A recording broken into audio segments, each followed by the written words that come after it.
தமிழ் சினிமாவில் இப்போ மிகப்பெரிய சர்ச்சையாக போயிட்டு இருக்கக்கூடிய விஷயம் பேட் கேர்ள் அப்படின்ற படத்தினுடைய டீசர் தான். ஸோ அந்த படத்தினுடைய டீசர் ஒரு 3 நாட்களுக்கு முன்னாடி வந்து ரிலீஸ் ஆச்சு. ஸோ அந்த படத்தை தயாரித்தது யார் அப்படின்னு பார்த்தீங்கன்னா, நடிகர் அனுராக் காஷ்யப் மற்றும் வெற்றிமாறன் இவங்க 2 பேர் சேர்ந்து தான் அந்த படத்தை தயாரிக்கிறாங்க. அந்த படத்தை டைரக்ட் பண்ணது அறிமுக இயக்குனர் வர்ஷா பரத் அவங்க தான் டைரக்ட் பண்ணுறாங்க. ஸோ அந்த படத்தினுடைய டீசர் வந்து ரிலீஸ் ஆகுது. அந்த டீசர் லான்ச்சில் தான் வந்து இயக்குனர் மிஷ்கின் கூட மன்னிப்பு கேட்டிருந்தார். அதாவது அதுக்கு முன்னாடி அவர் பாட்டில் டாடா படத்தினுடைய ட்ரெய்லர் லான்ச்சில் வந்து ப்ரெஸ் மீட்டில் அப்போ நிறைய விஷயங்கள் ஆபாசமாக பேசினார் இல்லையா, அதுக்கு மிகப்பெரிய கண்டனங்கள்லாம் இருந்தது. ஸோ அப்போ அவர் மன்னிப்பு கேட்டது கூட அந்த பேட் கேர்ள் படத்தினுடைய இந்த டீசர் லான்ச் அப்போ தான் மன்னிப்பு கேட்டார். ஸோ அந்த ட்ரெய்லர் வெளியாகி ஒரு மிகப்பெரிய சர்ச்சையை ஏற்படுத்துச்சு. முதல்ல அந்த ட்ரெய்லரில் என்ன இருக்குது அப்படின்றத அஃப்கோர்ஸ் எல்லாருமே பார்த்துருந்துருப்பீங்க.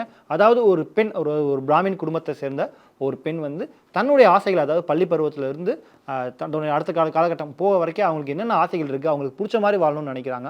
அவங்களுக்கான சுதந்திரம், திரும்ப திரும்ப ஒரு வட்டத்துக்குள்ளே வாழ்கிற, அதாவது காலங்காலமாக பெண்களை அடக்கி வச்சிருக்கிற மாதிரி அந்த ஒரு வட்டத்துக்குள்ளே நான் வாழக்கூடாது அப்படின்னு தனக்கு பிடிச்ச மாதிரி வாழணும்னு ஆசைப்படுறாங்க அப்படின்ற ஒரு நோக்கத்தில் தான் அந்த படத்தினுடைய ட்ரெய்லர் வந்து கட் செய்யப்பட்டிருந்தது. ஸோ அந்த ட்ரெய்லருக்கு வந்து ஒரு பக்கம் படம் பார்த்தவங்க பரவாயில்ல, நல்லா இருக்குது, பெண்களுக்கு இந்த மாதிரி நிறைய படங்கள் வரணும் அப்படின்னு பாராட்டினாலும், இன்னொரு பக்கம் பலருமே இது நம்ம சமூகத்தை, கல்ச்சரை சீரழிக்கிற மாதிரியான ஒரு படமாக இந்த படம் இருக்குது. குறிப்பாக அது எப்படி பிராமின்ஸை வந்து இவங்க பிராமின் குடும்பத்தை சேர்ந்த ஒரு பெண்ணை வந்து எப்படி இவங்க காட்டலாம் அப்படின்னு இந்த படத்துக்கு ஏகப்பட்ட எதிர்ப்புகள் இந்த ட்ரெய்லர் ரிலீஸ் ஆன நாள்லேருந்து கிளம்பிட்டே இருந்தது. அதுக்கு பிறகு இயக்குனர் பா ரஞ்சித் இந்த படத்தினுடைய ட்ரெய்லரை வந்து தன்னுடைய எக்ஸ்ட்ராத்தில் பதிவிட்டு வந்து இந்த படத்தை எடுக்கிறதுக்கு மிகப்பெரிய தைரியம் வேணும், அதை பண்ணின இயக்குனர் அனுராக் காஷ்யப் மற்றும் வெற்றிமாறனுக்கு என்னுடைய பாராட்டுகள். வர்ஷா வந்து ரொம்பவும் துணிச்சலாக இந்த படத்தில் நிறைய விஷயங்களை பேசியிருக்காங்க. ரொம்பவும் புத்துணர்ச்சியாக தமிழ் சினிமாவில் காலங்காலமாக பெண்களுக்கான ஒடுக்கப்பட்டிருக்க விஷயம், அவங்களுக்கு போராட்டம், இதுக்கெல்லாம் ஒரு தீர்வாக அந்த படம் இருக்கும் அப்படிங்கிற மாதிரி பா ரஞ்சித் இந்த படம் பற்றி போட்டிருந்தாரு. இந்த விஷயத்த இயக்குனர் மோகன்ஜி ரீட்வீட் பண்ணியிருந்தாரு. அதில் அவர் சொன்ன விஷயம் என்னன்னு பார்த்தீங்கன்னா, ஒரு பிராமண பெண்ணை இந்த மாதிரி தவறாக சித்தரிக்கிறது உங்கள் கும்பலுக்கு வந்து ஒன்றும் சாதாரண விஷயம் கிடையாது, இல்லை இது வந்து உங்களுக்கு புதுசு கிடையாது, உங்களுக்கு இது ஒரு புத்துணர்ச்சி ஏற்படுத்துகிற விஷயம் தானே. அது மட்டும் இல்லாமல் அனுராக் காஷ்யப் மற்றும் வெற்றிமாறன் அண்ட் கோ கிட்ட இருந்து வேற என்ன எதிர்பார்க்க முடியும், நீங்கள் திரும்ப திரும்ப இதானே பண்ணிட்டு இருக்கீங்க அப்படின்ற மாதிரியான ரொம்பவும் நெகட்டிவான விஷயங்கள் சொல்லியிருந்தாரு. குறிப்பாக உங்கள் ஜாதியில் இருக்கிற பெண்களை வச்சு இந்த மாதிரியான படம் எடுங்களேன் அப்படின்ற மாதிரி ரொம்பவும் காட்டமாகவே இயக்குனர் மோகன்ஜி விமர்சிச்சிருந்தார். இதற்கு பல ஆதரவுகள் மோகன்ஜிக்கு கிடைச்சது.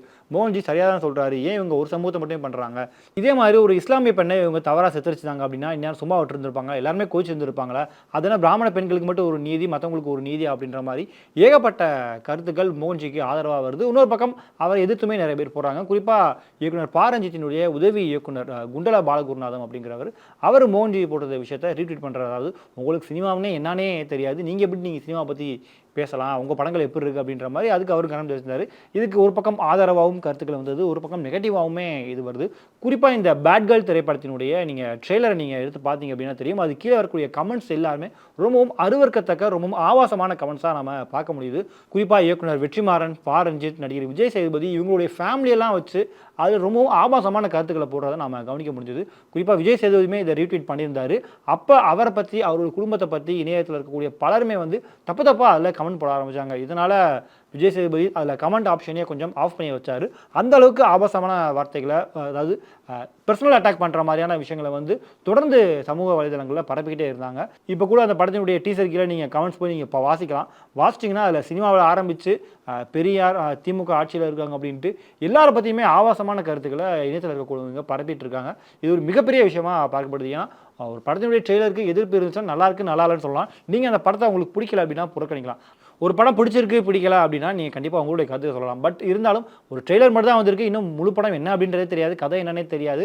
இருந்தாலும் அதுக்குள்ளே அந்த படத்தினுடைய இயக்கத்தில் ஆரம்பித்து அந்த படத்தை தயாரித்த வெற்றிமாறன் கூட க்ளோஸாக இருக்கிறவங்க அப்படின்னு எல்லாரை பற்றியுமே, அவங்க குடும்பத்தை பற்றியும் பர்சனலாக பேசுகிறது அப்படிங்கிறது வந்து ரொம்பவும் தவறான விஷயம். அது வந்து நம்ம தமிழ் சமூகத்துக்கு கண்டிப்பாக தேவையற்ற ஒரு விஷயம். அதை வந்து இப்போ இணையத்தில் வந்து இப்படி எல்லாருமே பரப்பிட்டு இருக்கிறது வந்து ஒரு பாசிட்டிவான விஷயமா பார்க்கப்படலை. எல்லாருமே வந்து தொடர்ந்து அதை வந்து கண்டிச்சுட்டு தான் இருக்காங்க. ஒரு பக்கம் வந்து இது பெண்களுக்கான ஒரு போராட்டம், காலங்காலமாக பெண்களை நீங்கள் அடக்கி ஒடுக்குறீங்க, இதே ஒரு ஆண் பண்ணியிருந்தால் நீங்கள் சும்மா இருந்திருப்பீங்களா அப்படின்ற மாதிரி ஏகப்பட்ட கருத்துக்கள் வரும் இல்லையா.